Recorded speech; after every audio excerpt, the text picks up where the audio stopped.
అందరికీ నమస్కారం. సో మీ అందరికీ తెలుసు తండేల్ సినిమా కొన్ని రియల్ ఇన్సిడెంట్స్ నుంచి మనం ఇన్స్పిరేషన్ తీసుకొని ఈ సినిమా చేశాము. నాకు ఫస్ట్ చందు గారి కథ చెప్పినప్పుడు జస్ట్ ఒక 10-15 నిమిషాలు ఐడియాగా చెప్పాడు.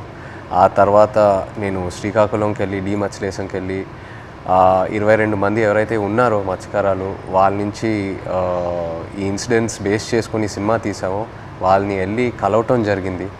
సో కొంతమంది వాళ్ళు మనతో ఉన్నారు ఇక్కడ, మొన్న ఈవెంట్కి వచ్చారు హైదరాబాద్కి, and I'm happy to have them here. So వాళ్ళతో మాట్లాడి ఇంకా కొన్ని విషయాలు తెలుసుకుందాం. Hello, hi. సో అప్పుడు నాకు మీరు చెప్పింది ఏంటంటే మామూలుగా మీరు శ్రీకాకుళం నుంచి గుజరాత్ వరకు వెళ్ళి గుజరాత్లో అక్కడ బోట్లు తీసుకొని ఒక 9 నెలలు అలా సముద్రంలో అక్కడే ఏట పూర్తి చేసి మళ్ళీ తిరిగి మత్స్యలేశంకి వస్తారని.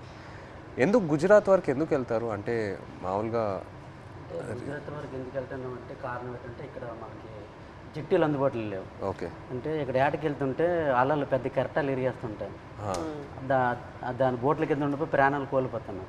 అయితే గుజరాత్లో ప్రతి 20 కిలోమీటర్లకి జట్టీలు ఉంటాయి అక్కడ. ఓకే. అందుకనే ఉపాధి ఉంటుందని వెళ్ళిపోతున్నాం అక్కడ. ఓకే. జీవనోపాధి. ఓకే. కష్టపడడానికి వెళ్ళిపోతున్నాం. సో మీరు ఒకసారి అక్కడికి వెళ్ళాక ఒక నెల రోజులు సముద్రంలోనే ఉంటారా? ఒకసారి బోట్ తీసుకున్న తర్వాత నెల రోజులు సముద్రంలోనే ఉంటారు? నెల రోజులు ఉంటాం. లేకపోతే మీకు కంప్లీట్గా బోట్ డెక్ ఫుల్ అయిన తర్వాత తిరిగి వస్తారా? అది సముద్రంలో ఏటకి వెళ్తాం. చేపలు ఎక్కి పట్టిందంటే 20 రోజులకు వచ్చేస్తుంటాం. అంటే ఐస్ అంటారు కదా, ఐస్ అయిపోయిందంటే వచ్చేస్తాం. ఓకే. చేపలు ఎక్కి దొరికితే ముందు వచ్చేస్తాం. దొరకలేదంటే అక్కడక్కడ పట్టుకుంటూ నెంబర్లు కొట్టుకుంటూ ఎత్తుకుంటూ పట్టుకుంటాం. కొద్దిగా లేట్ అవుతుంది. చేపలు దొరికామంటే హ్యాంగ్ వచ్చేస్తుంది చెట్టు. ఓకే. అండ్ మీరు అక్కడ సముద్రంలో ఉన్నప్పుడు సెల్ ఫోన్ కనెక్షను, ఇంటోతో మాట్లాడాలనుకున్నా, పిల్లలతో మాట్లాడాలనుకున్నా అలాంటి అవ్వదు. ఏ కనెక్షన్ ఉండదు? అవ్వదు. దగ్గరలో అవ్వద్దు. అంటే గుజరాత్ వేరే వాళ్ళు ఉంది కదా పోలవరం దగ్గర, దాని నెంబర్ కొడతాం. ఒక 200 కిలోమీటర్లు ఉందనుకో, ఆ స్టీరింగ్ పట్టుకుంటూ వస్తాం. దగ్గరలో ఒక 20-30 కిలోమీటర్లు టవర్ వస్తుంది మాకు.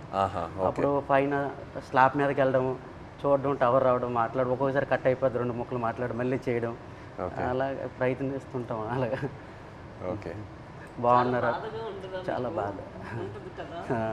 పిల్లలు బాగుంటారా? ఎలా ఉన్నారు? అందరూ బాగుంటారా? అమ్మ నాన్న అన్నాడు.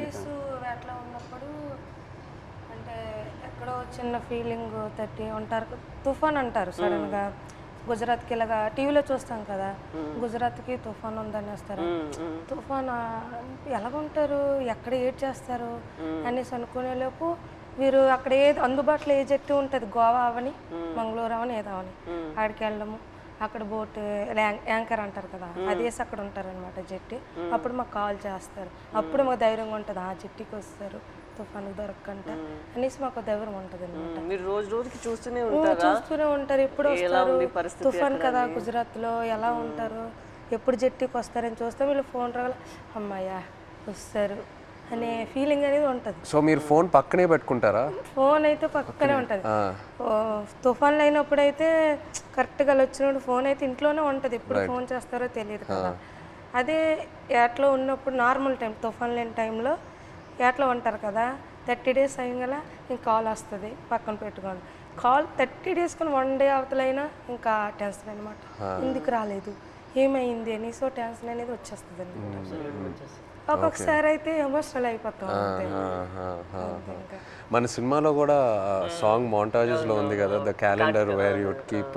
సో ఆ 30 days అక్కడి నుంచే ఆ చిన్న ఆ మూమెంట్ తీసుకున్నాం మీరు చెప్పిన దాన్ని బట్టి. అంటే మన ఫిల్మ్లో కూడా ఒక సీక్వెన్స్ ఎలా పెట్టాం, ఇన్ని రోజులు అయిపోయిన తర్వాత ఎలా కొంచెం చేతులు ఉణుగుతున్నాయో తెలుసా అని. సో ఒకవేళ 30 రోజుల్లో ఫోన్ రాకపోతే అంటే అక్కడ వాళ్ళని కాంటాక్ట్ చేయడానికి ఏదైనా మీకు ఎమర్జెన్సీలా ఏదైనా నంబర్ ఉందా? ఏమీ లేదు, ఏముండదు. సేట్తో మాట్లాడాలని, సేట్లు ఉంటారు కదా వీళ్ళకి బోటుకి సంబంధించి, వాళ్ళతో మాట్లాడి వాళ్ళ భాష మనకు తెలియదు. వాళ్ళ భాష తెలియదు కాబట్టి వాళ్ళకి మనం ఫోన్ చేయలేము.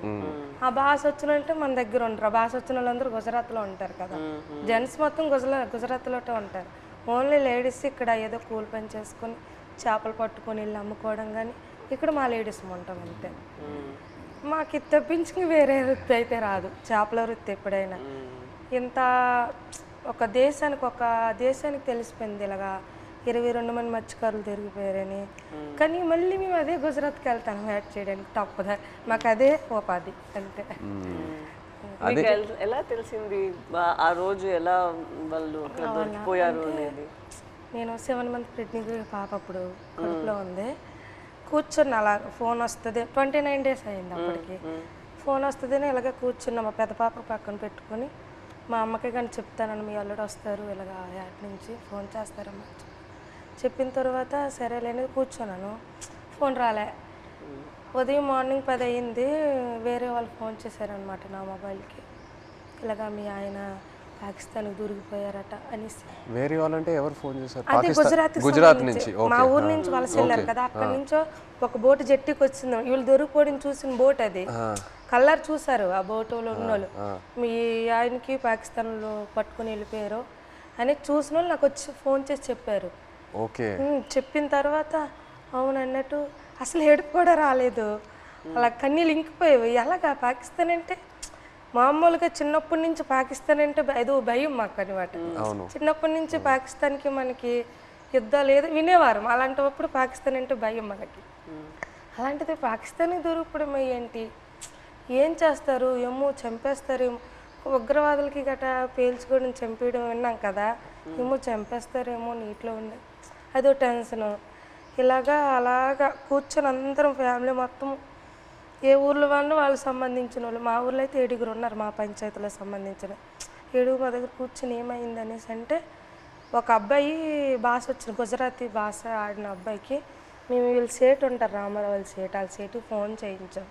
అడగండి ఒకసారి ఏమైంది ఆ సీటుకి అంటే, వాళ్ళు ఫోన్ చేసి అడిగారనమాట ఏమైంది, ఆ పాకిస్తాన్ వాళ్ళు పట్టుకెళ్ళిపోయారంట, ఏమైంది సేట్ అని అడిగితే అతనేమో పట్టుకుని వెళ్ళిపోయారు, నీటిలో ఉంచారని చెప్పారు. ఇంకా మాకైతే ఎలాగ వస్తారు అనేసి, ఎలాగ ఆలోచించాలి, ఎక్కడికి వెళ్ళాలి, ఎలాగ తీసుకురావాలి అనేసి ఒక ఎమోషనల్ అయితే మామూలుగా కాదు. 22 మెంబర్స్ అంటే చిన్నపిల్లలు, అప్పుడే మ్యారేజ్ అయిన అబ్బాయి అక్కడే ఉన్నాడు, నేను కడుపుతో ఉన్నాను, 2 పిల్లలు, ఒక భర్త దొరికిపోయిన ఆవిడ కూడా ఇంకా ఆ బాధ వేరే, 2 బిడ్డలు ఒక భర్త అంటే ఇంకా ఆ ఎమోషన్ అయితే ఇంకా వేరే. అందరం ఇంకా అంతే, ఏం చేయాలని ఆలోచనతో 1 month వరకు అలా ఉన్నాం. ఇలాగా న్యూస్ వచ్చి ఇలాగా ప్రసారం చేయడము, మీడియా కొంచెం హెల్ప్ చేసింది. ఓకే. ఓకే.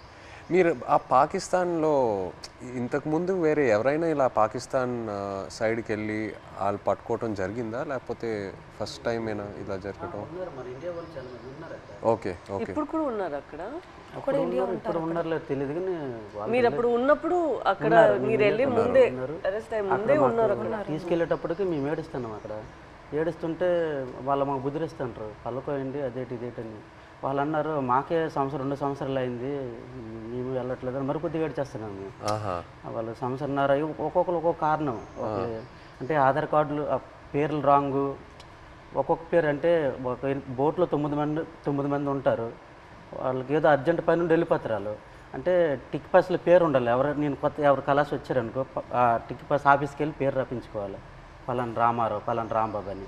అది ఎవరు వెళ్ళిపోతే వాళ్ళ పేరు ఏం చెప్పేశాడు అక్కడ. మన ఇండియా నుండి హై కమిషనర్ వచ్చేటప్పుడు కొన్ని పేర్లు రాంగ్ చెప్పేస్తారు అలా, దానివల్ల ఆయన ఉండిపోయారంట అక్కడ.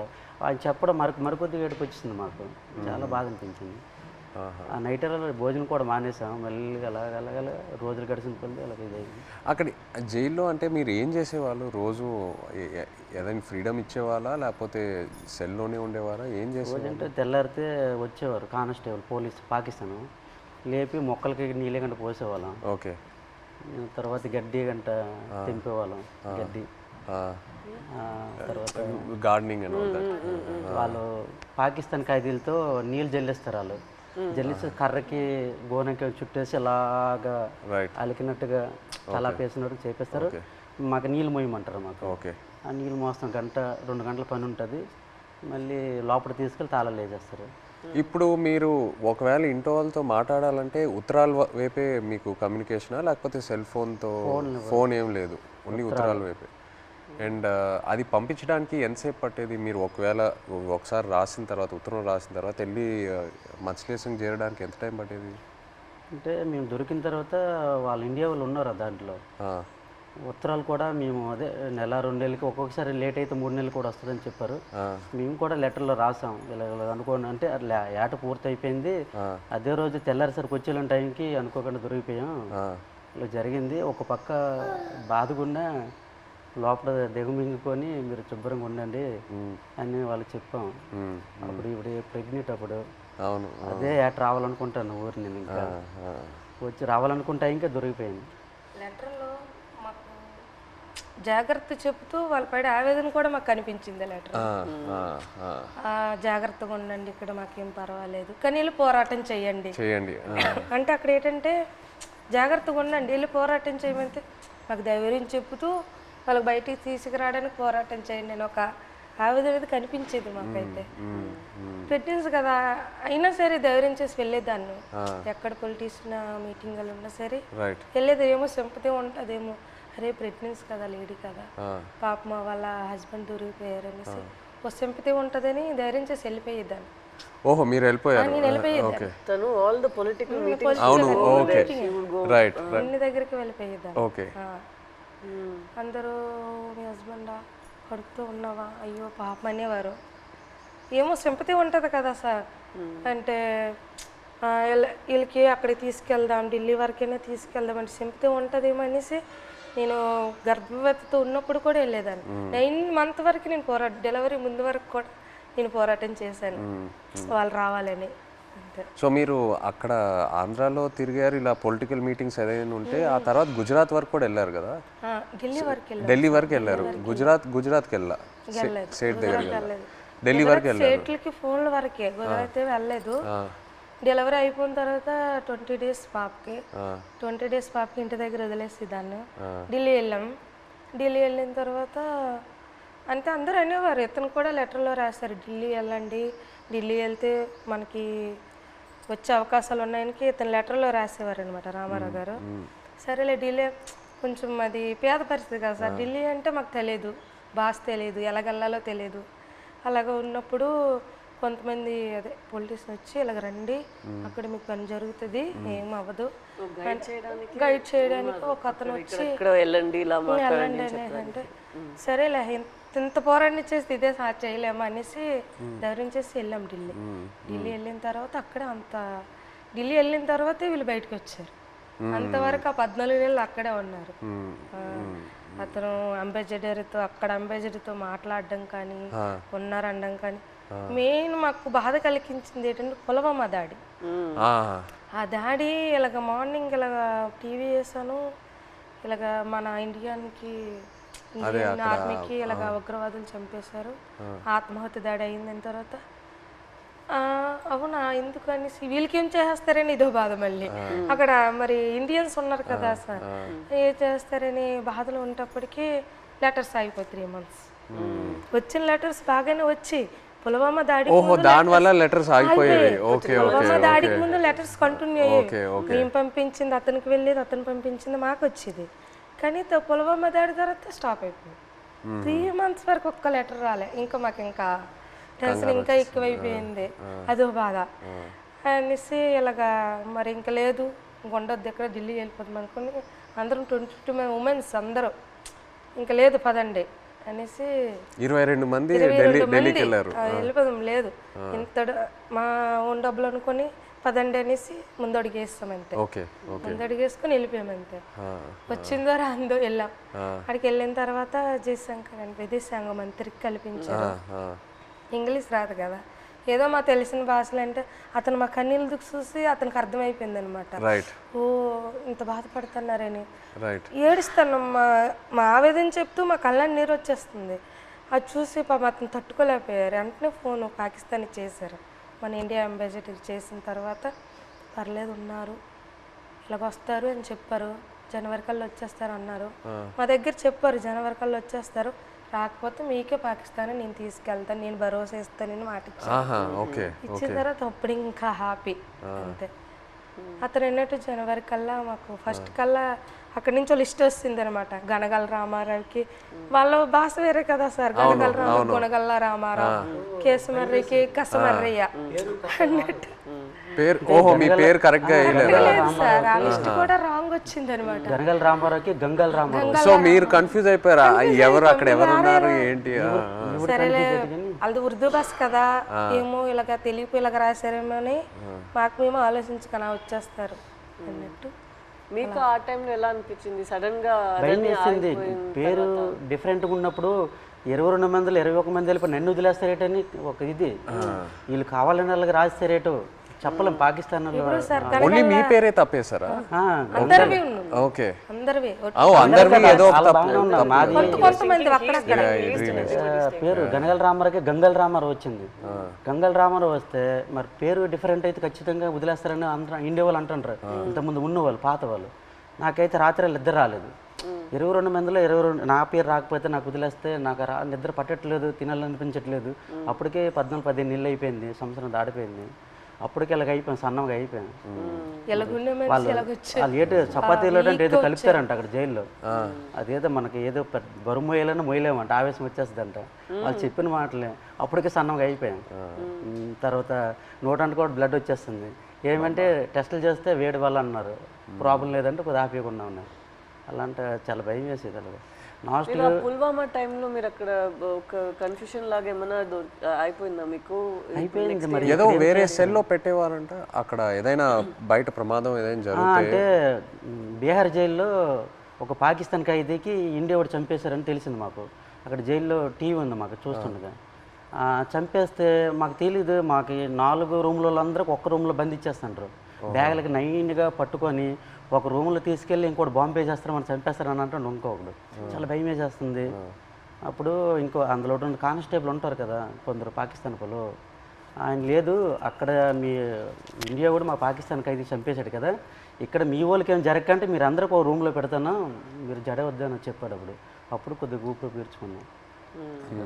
అలా జరిగింది. అండ్ మీకు జైల్లో ఇప్పుడు డబ్బుల్లా ఇప్పుడు ఈ ఉత్తరాలు పంపించడానికి ఆ అమౌంట్ ఎలా మీకు వచ్చేది? పెన్నుల మీద పేర్లు చేస్తాను నేను, ఒక్కొక్కరు ఒక్కొక్క పని నేర్చుకున్నాం. నాకైతే 2 వారాలు పట్టింది టైం. ఓకే. ఇప్పుడు నాకు చైతన్య పెన్ను ఉంటుంది, పైన దారంతో నాకు చైతన్య పేరు వచ్చేస్తుంది. కింద సాయిపల్లి అంటే ఒక పెన్ను మీద 2 పేర్లు రాస్తే 2 పేర్లకు 200 ఇస్తారు. ఒక పేరు అయితే 100 రూపాయలు ఇస్తారు. అలాగే రోజుకి 5-6 పెన్నులు అలా చేసేవాడిని. ఆ పెన్నులు వాళ్ళకి ఇస్తే ఖైదీ లేట్ చేస్తారు, వాళ్ళకి బెయిల్ మీద వెళ్తారు కదా కోర్టుకి, వాళ్ళ ఫ్యామిలీకి ఇస్తారు కదా. ఆ డబ్బులతో మేము ఏంటంటే అప్పుడప్పుడు ఏదో గుడ్లు తెచ్చుకొని కానీ మాంసం కానీ తినడం కానీ, 22 మందికి మరి మెయిన్ లీడర్ని కదా, వాళ్ళ గెడ్డలకు కానీ వాళ్ళ రింకిలకు కానీ బిస్కెట్లకు కానీ ముసలి వాళ్ళకి తెలియదు కదా, వాళ్ళకి డబ్బులు ఇచ్చేవాడిని గెడ్డలకి. సో ఒక్క ఉత్తరం పంపించడానికి ఎంత అయ్యేది మీకు? అంటే ఒక 200-300-500 అంటే మా డబ్బులు ఉండవని తెలిసి ఏవో ఖర్చులు మట్టుకు పనులు చేస్తుంటాం. వాళ్ళకి ఇచ్చి అలాగే. అంటే ఎన్ని పేజీలు రాయొచ్చు ఒకసారి? ఎన్ని పేజీలు పంపించచ్చు ఉత్తరం? అంటే వైట్ పేపర్ మీద రాసి లోపల కవర్లో పెడతాం మేము. మినిమం రెండు పేపర్లు 22 మంది 2 పేపర్లో రాసి పంపించాలి. అంటే ఒక్కో ఇద్దరేసిది ఒక్కో ఉత్తరం ఉంటుంది. 22 మంది ఎవరిదా ఇద్దరు జాయింట్ పడేవాళ్ళం. ఓకే. ఇంకా డబ్బులు లేనప్పుడు సర్దుకుండేవాళ్ళం. అలాగే ఇటు పెట్టి అలాగే అడ్జస్ట్మెంట్ అయ్యేవాళ్ళం. మీరు ఒక్కొక్కరికి ఈ ట్రిప్ అయితే నువ్వు లెటర్ పంపిస్తే నెక్స్ట్ ట్రిప్ నేను పంపుతాను. మళ్ళీ మాకు కాంప్రమైజ్ అయ్యి అడ్జస్ట్ చేసుకునేవాళ్ళం. ఓకే. అండ్ మీ పాప ఫోటో ఫస్ట్ టైం ఎలా చూసారు అక్కడ? అంటే పేపర్లో కటింగ్ చేసి ఉత్తరాలు పెట్టేసి పంపించారు ఆవిడ. అంటే అక్కడ ఏమేం జరుగుతుందన్నా ఊర్లో? ఓకే. పెట్టారు, పెట్టేసి పంపించేదాన్ని. అది చూసి అందులో చూసారు పాప. మీరు కావాలని అలా ఫోటో పెట్టారా? అంటే ఫోటో కావాలనే కాదు, చూడు ఇలాగ ధర్నా చేస్తున్నాం, మీరు భయపడకండి, ధైర్యంగా ఉండండి, మీకు తీసుకొచ్చే బాధ్యత మాదనేసి ఒక ధైర్యం చెబుతూ లెటర్ రాసేవారు. ఇక్కడ మేము భయపడే వాళ్ళకి భయపెట్టిస్తే వాళ్ళు ఇంకా భయపెట్టేస్తారు కదా అనేసి ఒక పోరాటం చేస్తాను, మీరు జడకండి ధర్నాలు చేస్తాను అనుకుని పాప ఫోటో కట్ చేసి పెట్టేసి పంపించారు. జైల్లో అయితే చాలా బాధ. అంటే ఆ పాకిస్తాన్ ఖైదీలకి పడుకుని పెట్టి చెట్ట పైకి ఎత్తేసి పట్టుకొని పెద్ద బెల్ట్ ఉంటుంది, ఇలాగ బాధేసేవారు. అమ్మో సచ్చాను బావ సచ్చాను అంటే మేమేంటి మనకి అలాగ కొట్టేస్తారని మేము జడిసిపోయాం. ఈ చెట్ట పైకి ఎత్తేసేవారు, చేయలేదు సాపేసేవారు. కింద పడుకుని పెద్ద బెల్ట్ ఉంటుంది, కర్ర పట్టుకొని ఇలా తిడ్డ ఉంటుంది అలా ఉంటుంది. ఆ బెల్ట్లో అలా కొడుతూ అమ్మో సచ్చాను 10 దెబ్బలు అంటే అలాంటివి. మనకి ఇండియా వాళ్ళు కూడా అలాగే కొడతాను జడిసిపోయాం. ఫస్ట్లో మేము వెళ్ళేటప్పటికి మొక్కలకి నీళ్ళు పోస్తుంటాం కదా, ఆ పక్కన వాళ్ళకి అది ఏం చేసాడో మనకు తెలీదు. అలా కొడుతుంటే అలాగే మనకి కూడా కొట్టేస్తారని భయం వేస్తుంది ఫస్ట్లో. వాళ్ళు అన్నారు మీకు ఇలాగ కొట్టరు, మీరు ఇంకా ఒకసారి 2 సార్లు తప్పులు చేస్తే మీకు కొడతారు. తప్పులు అంటే జైల్లో కానీ మా 22 మందిలో కానీ ఇంకా గుజరాత్లో ఉన్నారు ఇండియా వాళ్ళు కదా, ఏ బాత్రూమ్ దగ్గర కానీ బట్టలు ఉతుక్కున్నప్పుడు కానీ మనలో మనం కొట్టుకుంటే ఒకసారి కుదిరేసి రెండోసారికి గడికి ఒక మనిషి 3 తప్పులు చేస్తే మీకు కూడా అలాగే పడుతుందంటే అప్పటి నుంచి గొడవలు కూడా అదే బాత్రూమ్ దగ్గర అలాగే అడ్జస్ట్మెంట్ అయిపోవాలి మేము. అలాగే అలా కొట్టేస్తారు రిటర్న్. మీరు ఒక్కొక్కరికి ఎలా సమాధానం చెప్తారు అక్కడ ఎన్ని రోజులు ఉన్నప్పుడు? ఎలా మీరు సమాధానం ఏంటి, తిట్టేవారు కూడా 22 మంది ఉన్నాం, నీ వల్లేని ఇలా ఇలా జరిగింది, మా డ్రైవర్లు కూడా నీ వెంట వచ్చారు. అంటే ఇంతకు ముందు ఇతనికి యాట్లో గనగల రామారావు పాకిస్తాన్ వైపు ఎక్కి యాడ్ చేసేవారు, బోర్డర్ దగ్గరలో ఇతని వల్ల దొరికిపోయారు అనేసి ఒక బ్యాడ్ నేమ్ మీద వస్తుంది ఇతనికి. ఇతను అది దృష్టిలో పెట్టుకుని భోజనం సరిగ్గా చేసేవారు కదా అక్కడ. పెళ్ళి అవన్న కుర్రోలు కూడా ఉన్నారు కదా, నాకు పెళ్ళి అవ్వకుండా కూడా మీరు చేస్తారు, నేనిండా మీకు దొరికిపోయాం అని అనేవారు. ఒక బాధలో ఉండేది. తప్పదు మరి, జరిగిపోయింది చాలా బాధ.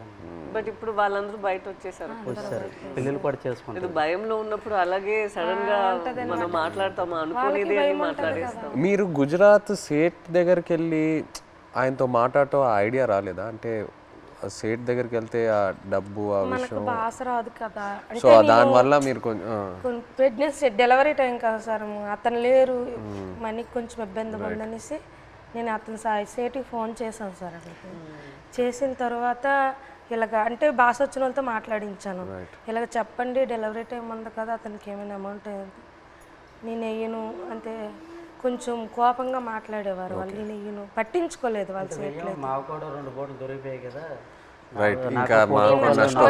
నేను ఎందుకు మీకు వెయ్యాలన్నట్టు ఆయన అన్నారు.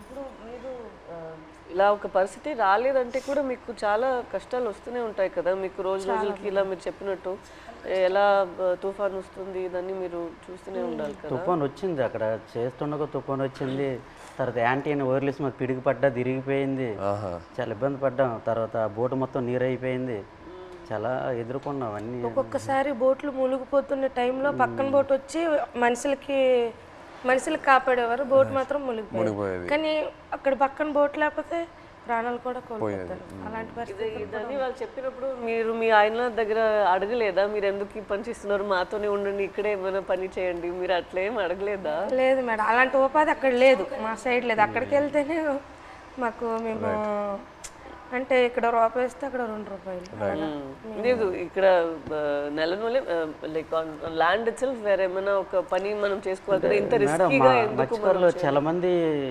డిగ్రీ ఇవన్నీ చదువుకుని ఉన్నారు చాలా మంది, చేసిన వాళ్ళు కానీ జాబులు రావట్లేదు. మంచిగా ఎస్టీ జాబితాలో ఏదో చేరిస్తే మాకు జాబులు వస్తామని అంటారు, కానీ చదువుకున్న జాబులు రావట్లేదు. అందుకే ఎక్కువ వలసలు వెళ్ళిపోతారు. చాలామంది చదువుకున్న వాళ్ళు కూడా వెళ్ళిపోతుంటారు, వీళ్ళ అబ్బాయి కూడా చదువుకుంటారు. చాలామంది డిగ్రీలు ఇంటర్లు చదువుకున్న జాబులు రాక వెళ్ళిపోతుంటారు. మా మధ్యకి ఎస్టీ జాబితాలో చేరిస్తేనే ఆ జాబులు వస్తావంటే దానికోసం ప్రయత్నిస్తాను, కానీ ఇక ఎవరు సరిగ్గా పట్టించుకోవట్లేదు. ఎందుకు మాకు జాబులు రావట్లేదు అర్థం కావట్లేదు. సో మీరు శ్రీకాకుళం నుంచి లెటర్స్ పంపిద్దాం అనుకున్నారు కదా పాకిస్తాన్కి, అప్పుడు జైల్లో ఉన్నప్పుడు. అప్పుడు ఇక్కడి నుంచి లెటర్లు పంపించడానికి ఏదైనా ఇబ్బంది ఉండిందా? ఇబ్బంది ఉంది. ఇక్కడ నుంచి లెటర్స్ అంటే వాళ్ళు అడ్రస్ రాశారనమాట, ఇలా పంపించండి, టు అడ్రస్ ఫ్రమ్ అడ్రస్ అన్నట్టు ఉంటుంది, ఇలా పంపించండి అని రాశారు. అలాగే మేము పోస్ట్ ఆఫీస్కి వెళ్ళి ఇలాగ రాస్తే పాకిస్తాన్ రాస్తే వాళ్ళు చదివారు, పాకిస్తాన్ ఏంటి, పాకిస్తాన్కి మీకేం సంబంధం, మీరు పాకిస్తాన్కి లెటర్ వేయడం ఏంటి, ఇలాగ అడిగేవారు అనమాట. చాలా ఇబ్బంది పెట్టేశారు. 2-3 డేస్ వాళ్ళకి ఇలాగే ఇబ్బంది పెట్టేస్తే మేము ఈ స్టోరీ మొత్తం చెప్పిన తర్వాత వాళ్ళు అప్పుడు ఒప్పుకున్నారు. తర్వాత మేము ఏదో పాకిస్తాన్ నుంచి వచ్చినట్టు, వీళ్ళు పాకిస్తాన్ వాళ్ళు, మీరే ఈడుమేటి పాకిస్తాన్ అనేసి వాళ్ళ క్వశ్చన్లు అడిగేవారు. చాలా ఇబ్బంది పెట్టేశారు. తర్వాత స్టోరీ మొత్తం చెప్పిన తర్వాత అప్పుడు నమ్మారు. అంతే. మీ ఫ్యామిలీ ఎవరు చెప్పలేదా మీకు ఇలా చేపలు పట్టుకున్న వాళ్ళని పెళ్లి చేసుకోకూడదు, ఇలాగే ఉంటుంది మీకు, ఇదన్నీ ఎందుకు, లేదంటే ఎందుకు లవ్లో పడుతున్నారు మీరు ఇలా రిస్కీ లైఫ్లో ఉన్న వాళ్ళతో, అలా ఏమి ఎవరు చెప్పలేదా? ఏదండి అదే మీరు ఎవరు చెప్పలేదా? అమ్మ నాన్న వాళ్ళు ఎవరు లేదు, ఇక్కడ ఉన్న వాళ్ళే చెప్పినా అవి లవ్లో ఉంటాం కదా, అవి కనిపించదు అనమాట. అంతే, లవ్లో ఉంటే అతనే కావాలన్నట్టు ఉంటది అంతే. ఎంత రిస్క్ అయినా పర్లేదు ఇలాగే ఉండిపోతాను. అతనే కావాలి. మన తండేల్లో సత్య అండ్ రాజు లాగే ఒక రకంగా. సార్ ఇప్పుడు మేము పాకిస్తాన్ భారతదేశం మొత్తం తెలుసు కదా, ఈ కథ తీయాలని మీకు ఎలాగనిపించింది? మా ఇంటికి రావడం, తినడం, చేయడం చాలా హ్యాపీ అనిపించింది. మీకు ఎలాగ ఆలోచన వచ్చింది తీయాలని? ఎంతమందికి తెలుసు కదా, చాలామంది ఉన్నారు, ఎవరికి రాని ఆలోచన మీకు ఎలాగొచ్చింది? లేదు, చాలా అంటే ఫస్ట్ నాకు చందు ఈ కథ చెప్పిన తర్వాత కార్తిక్ వచ్చి నాకు ఈ ఐడియా చెప్పాడు. ఆ తర్వాత చందు నాకు నేను సినిమాలో ఇలా ఇలా ఒక స్క్రీన్ ప్లే ఇలా తీద్దాం అనుకున్నాను చెప్పిన తర్వాత బాగా ఎక్సైట్ అయ్యా. వెంటనే మనం శ్రీకాకుళంకి వెళ్ళి మత్స్యలేశంకి వెళ్ళి అందరినీ కలుద్దాము, అక్కడ వాళ్ళని కలిస్తే నాకు ఇంకా మంచి ఐడియాస్ వస్తాయని చెప్పి అక్కడ వచ్చి మీతో ఆ రోజు స్పెండ్ చేయడం జరిగింది. ఆ తర్వాత వైజాగ్కి వెళ్ళి పోర్ట్లో మళ్ళీ సముద్రంలోకి వెళ్ళటం అదంతా జరిగింది. కానీ మిమ్మల్ని వచ్చి కలిసాక నాకు అర్థమైంది ఈ క్యారెక్టర్లో, ఈ కథలో ఇంకా ఎన్ని లేయర్స్ ఉన్నాయి, ఎన్ని కష్టాలు ఉన్నాయి, ఎన్ని హై పాయింట్స్, ఇన్స్పైరింగ్ ఎలిమెంట్స్ ఎన్నో ఉన్నాయని. సో ఇప్పుడు తండేలు అంటే దాని మీనింగ్ ముందే మీకు తెలుసా? కార్తిక్ చెప్పి లేదు, తండేలంటే అంతకుముందు తెలీదు. తండేలంటే మనకి ఈ బోట్ క్యాప్టెన్ లీడర్ అనేది ఒకసారి నాకు కథలోకి వచ్చాకే తెలిసింది, అంతకుముందు తెలియదు. మాకు అక్కడ తండేలు అంటారు గుజరాత్లో. అదే వాండర్లో మాకు తండేలు అంటే చిప్పి నడిపించే వారిని తండేలు అంటారు అక్కడ. అందుకే ట్రైలర్లో కూడా డైలాగ్ వేసాం, తండేలు అంటే ఓనరా కాదు, లీడర్. చాలా బాగా వచ్చింది సార్. అయితే సార్ అక్కడ ఎంత బాధపడ్డామో అంత హ్యాపీగా ఉంది ఈరోజు. ఎందుకంటే అది ఒక జీవితంలో గుర్తుండిపోద్ది అలాగా మా రియల్ స్టోరీ. ఇప్పుడు మేడం మీకు అంటే మేమైతే రియల్గా అన్నీ మా బాధలన్నీ తెలుసు మాకు. మేము పడే ఆవేదన కానీ మీకు ఎప్పుడైనా షూటింగ్లో ఒక సీన్ చెప్పినప్పుడు, అదే ఎమోషనల్ సీన్ చెప్పినప్పుడు కానీ ఆ సీన్కి ఎప్పుడైనా మీరు ఎమోషనల్ అయ్యారా? అరే వీళ్ళు ఎంత బాధపడ్డారు అన్నట్టు మీకు ఎప్పుడైనా అనిపించిందా? మాకు మీ వే ఆఫ్ లైఫ్ రోజు మీరు ఎలా గడుపుతున్నారో అదే నాకు ఒక పెద్ద ఆశ్చర్యం. మీరు ఎలా చెప్తారు, నేను రోజుకి తుఫాన్ అక్కడ వస్తుందా, ఏమవుతుంది అని ఒక రోజుకి ఎలా మీరు గడపగలుగుతారు? నెక్స్ట్ రోజు లేచి అది నిజ లైఫ్లో నేను అది చేయగలుగుతాను అంత నాలో ఆ శక్తి ఉందని నాకు తెలీదు. సో ఒక్కొక్కసారి అలా చేసినప్పుడు మనం ఫిల్మ్లో నాకు ఈ ఆలోచనే వస్తుంది, వీళ్ళకి ఎక్కడి నుంచి ఆ ధైర్యం వస్తుంది? ఎందుకంటే నార్మల్గానే మనం అందరికీ ఇలా ఒక పరిస్థితి వస్తుంది అని మనకు తెలీదు. అక్కడ అలా ఉన్నప్పుడు మనం ఎక్కడ వెళ్ళాలి, ఎక్కడి నుంచి షురూ చేయాలి, అక్కడి దాకా వెళ్ళాలి, వాళ్ళని ఎలా బయట తీసుకురావాలి అనేది ఒక పెద్ద మనమే మన లోపల చెప్పాలి, లేదు ఇది అయిపోతుంది మన అలా ఈ థాట్ని వదలకూడదు మధ్యలో. సో అది మీరు అందరూ ఎలా చేశారో అని ఆ థాటే నాకు ఉంది. నాకేం కష్టం అనిపించట్లేదు, బట్ మీరందరూ ఎంత కష్టం తీసుకున్నారో అదే నాకు ఆశ్చర్యం ఇచ్చింది అంతే. ఏ సీన్కి ఎమోషనల్ అయ్యారా మీరు? సీన్ చెప్తారు కదా ఎలాగ ఉంటుంది మూమెంట్స్, అండ్ ఏ డైలాగ్ ఎమోషనల్ అయ్యారా చెప్పేటప్పుడు అనేసి? మనం కొన్ని విషయాల్లో మీరు చెప్తున్న దాంట్లో నుంచి తీసుకున్నాము, కొన్ని విషయాల్లో మనమే ఒక డ్రామా లాగా తీసాము. సో ఆ డ్రామాలో ఎక్కడ నేను లేని సీన్స్ కొన్ని ఉన్నాయా, అక్కడ నాకు చాలా బాధ అనిపించింది. నా సీన్స్ ఏముందో అది వేరొక డ్రామాలో వెళ్తుంది, బట్ నిజంగానే ఒక రోజుకి ఎలా వాళ్ళు ఏం జీవిస్తున్నారో కొన్ని క్యారెక్టర్స్ ఉన్నారు, వాళ్ళకి జరిగిన పని, వాళ్ళు చెప్తున్న మాటలన్నీ విన్నప్పుడు నాకు అప్పుడు బాధ అనిపించింది. నాది కన్నా వాళ్ళది నేను విని చాలా బాధపడ్డాను. మీరు ఢిల్లీ వెళ్ళటం ఆ ఎపిసోడ్స్ మీరు నాకు శ్రీకాకుళంలో చెప్పినప్పుడు బాగా ఎమోషనల్గా అనిపించినాయి. మీరు ఢిల్లీకి వెళ్ళి ఎలా పోరాడారో అక్కడ. అండ్ అది కాకుండా ఇంకోటి నాకు చెప్పారు, సముద్రంలో ఉన్నప్పుడు ఒక పెద్ద షిప్ వచ్చి మీది ఒక చిన్న బోట్ అలా కొట్టుకొని అలా వెళ్ళిపోయింది కదా, అది చెప్పినప్పుడు నాకు నిజంగా చాలా ఆశ్చర్యంగా అనిపించింది. కొట్టుకొని పోయి అసలు ఆగలేదు కదా, కొట్టుకొని అలా వెళ్ళిపోయారు కదా. పెద్దది కదా. మీరందరూ అందరూ like community so United, and I think మీలో ఉన్న శక్తి మీరందరూ కలిసి ఒకేలాగా ఉన్నారు కదా, లైక్ వన్ ఫ్యామిలీ. ఒక ఫ్యామిలీ అర్థమైంది, బట్ మీరు అందరి ఒకే ఫ్యామిలీ కదా. సో ఒక్కరికి ఇది జరిగిందంటే అందరికి అది జరిగినట్టే. ఏ ఫ్యామిలీకి అలా జరగకూడదు. మా ఫ్యామిలీలో ఒకేసారి దొరికిపోవడం అంటే చాలా బాధాకర విషయం. నేను డ్రైవర్ మెయిన్ తండ్రి కనుక ఆ లైన్కి బోటప్ చెప్పినట్టు మా బావగారు, తర్వాత మా ఎర్రీకి బామ్మరిదే అంటే అన్నయ్య, నేను బోట్ ఆఫ్ చెప్పాను. ఈ బోట్ ఆఫ్ చెప్పిన ఓనర్లంతా నా వెనక పంపించారు. ఈ రామారావు ఎక్కి చేపలు పడతాడు, ఈ నేతను వెనకెతలు వెళ్ళండి చేపలు ఎక్కి దొరికితే అనుకుని నాకు వెనకాల పంపించడం, దొరికిపోవడం చాలా బాధాకరం అనిపిస్తుంది. అలా జరుగుతాను అనుకోలేదు. సో లాస్ట్ క్వశ్చన్ అంటే తండేల్ 2 ఉందా? మీరు ఆ రోజు ఈవెంట్లో ఏదో జోక్ వేశారు కదా, చెప్పండి. ఇంకోసారి పాకిస్తాన్కి దొరకాలి, అప్పుడు స్టోరీ రాస్తాను. అంటే ఒక కోరిక తండేల్ 2 ఉంటే ఖచ్చితంగా ఒక తమ్ముడుగా యాక్టింగ్ చేయాలని ఓకే రైట్. కోరిక మటుకు నెరవేర్చాలి. అయితే పాకిస్తాన్కి దొరకకుండా దొరకవు ఈసారి. మీరు ఇంకా ఢిల్లీ అంతా వెళ్ళరా? అంత తిరిగే శక్తి బోల్డ్ కథ ఉంది. ఇంకా అక్కడ వచ్చేసరికి ఇంకా ఇక్కడ ట్రావెల్ పడ్డాం. రైట్ ఒక సంవత్సరం పాటు మేము వెనకాల ట్రావెల్, ప్రతిదీ తిన్నా ఏం చేసారు ఏమిటి అనేది ఒక సంవత్సరం పాటు ఫోన్ కాల్. అదే ఇక్కడ పాకిస్తాన్ వచ్చేసరికి ఇక్కడ అప్పటికి 7 సంవత్సరాలు అవుతుంది. ఇప్పుడు చాలా ఉన్నాయి కదా, ఇంకా ఇక్కడ తండేల్ 2లో కూడా ఇంకా బోల్డ్ కథ ఉంటుంది. కానీ ఈసారి ఫైట్ చేయాలంటున్నారు కదా మీరు వెళ్ళి అక్కడ నుండి ఇక్కడికి వచ్చేసరికి నేనేం చేశాను ఇంకా బోల్డ్ అని ఇంకా స్టోరీ ఉంది. ఖచ్చితంగా ఇది చెప్పండి మాకు. జీవితంలో ఇది గుర్తుండిపోతుంది.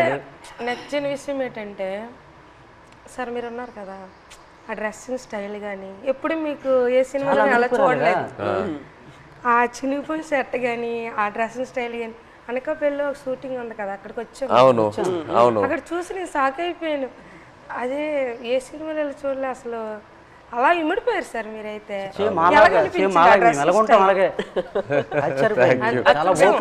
అదే నేను చెప్తున్నా కదా, మిమ్మల్ని వచ్చి అప్పుడు కలిసి మీతో టైం స్పెండ్ చేశాకే నాకు ఆ క్లారిటీ వచ్చింది. ఓకే మనం ఇలా క్యారెక్టర్ని ఇలా డిజైన్ చేయాలి.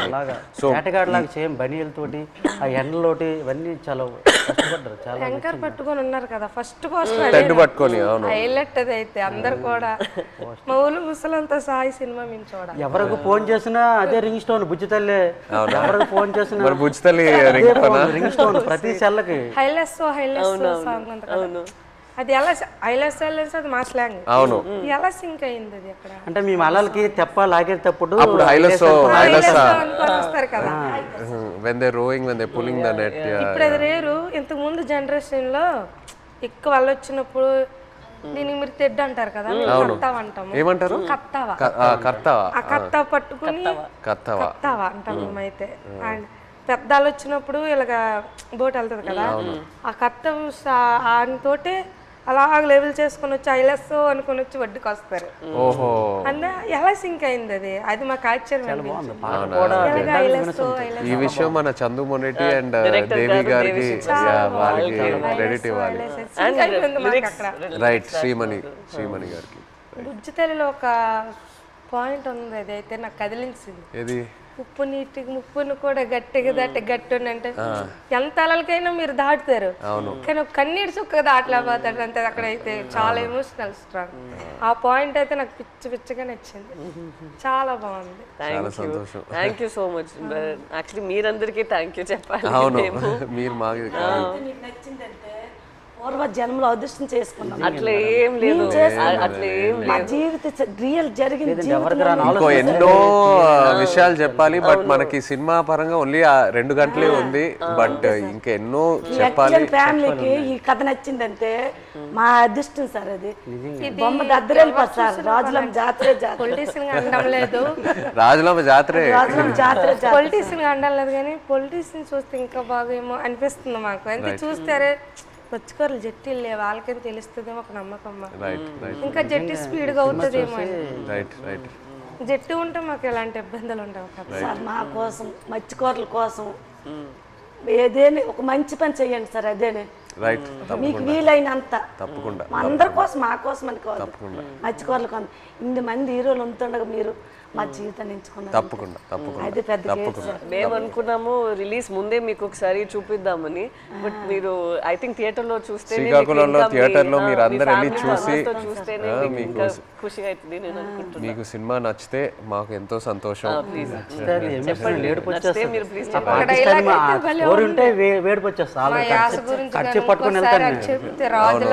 అది మిమ్మల్ని మైండ్ లో పెట్టుకొని చేస్తాం. అవునా? జరిగింది. ఇప్పుడు మేము చేపలు సార్, మా యాస వేరే ఉంటుంది. అలా అక్కడ ఉంటుందిరా అనడానికి అక్కడ ఉంటుందిరా అనేసి మా భాష వేరే ఉంటుంది. ఒక సిటీ వెళ్ళామనుకో మా భాష విని అరే చేపలు వాళ్ళరా అంటారు. కొంతమంది మీ చేపలు ఇలా అంటారు, కొంతమంది అంటే అంటారు అనడానికి మాకు అలాగ రాదు. వేరే మత్స్యకారుల స్లాంగ్ వేరే వేరే ఉంటాయి. మా స్లాంగ్ వేరేగా ఉంటుంది, పక్కన మత్స్యకారు స్లాంగ్ వేరేగా ఉంటుంది. అందులో మా స్లాంగ్ అయితే ఎవరు మాట్లాడలేరేమో, కానీ మేడం గారు అయితే నాకైతే చాలా మేము మాట్లాడినట్టు మాట్లాడారు. అసలు ఇది భయం, నేను ఫుల్ టైం అదే ఆలోచిస్తాను. హైలైట్ మేడం గారు, మేము అలాగే మాట్లాడతాం. ఉంటదిరా అలాంటి వెళ్దాం రా అన్నట్టు మేడం గారు. చాలా థ్యాంక్ యూ సో మచ్. ఇది నాకు పెద్ద compliment. Thank you very much. Success meet మాత్రం శ్రీకాకుళం అది నా ప్రామిస్. సినిమా రిలీజ్ తర్వాత సక్సెస్ మీట్ కి మేము శ్రీకాకుళమే వస్తున్నాము. మచ్చలేసు అక్కడికి వచ్చి కలిసి శ్రీకాకుళంలో సక్సెస్ మీట్ పెట్టి వెళ్తున్నాం. ఆ టైం లోపల మీ 25 మందిని కాల్ చేసి వాళ్ళని కూడా సక్సెస్ మీట్ లో వాళ్ళని కూడా అప్పుడు వచ్చేస్తే కరెక్ట్ గా ఉంటుంది. శ్రీకాకుళం నుండి కేమచ్చిలేసి వస్తానరా, రమ్మంటే వస్తాం, ప్లాన్ చేస్తాం. బట్ సక్సెస్ మీట్ అయితే శ్రీకాకుళంలో చేస్తున్నాము తప్పకుండా. Okay, thank you so much. మాతో మీరు కలిసి ఇంత షేర్ చేశారు. Again thank you so much.